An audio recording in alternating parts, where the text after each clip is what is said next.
ਲੋ ਬਈ ਸਾਰੇ ਵੀਰ ਭਰਾ ਥੋੜਾ ਨੇੜੇ ਨੇੜੇ ਆ ਜਾਓ ਤੇ ਗੱਲ ਜ਼ਰਾ ਧਿਆਨ ਨਾਲ ਸੁਣ ਲਈਏ।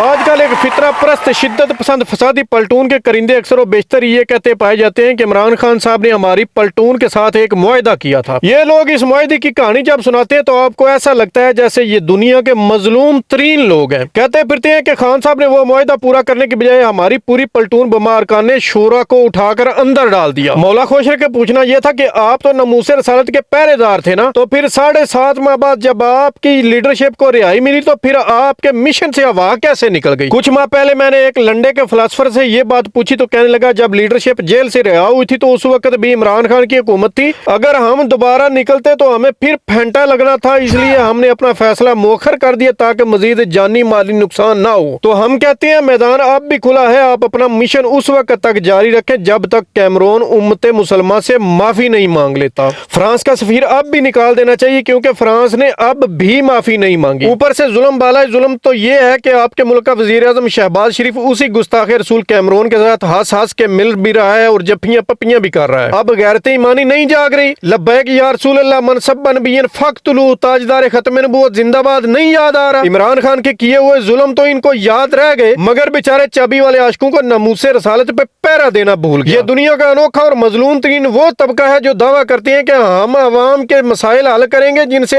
اپنے ساتھ کی گئی ناانصافیوں کا بدلہ نہیں لیا جا رہا۔ آئے وڈے دین نو تخت تے لیاون والے۔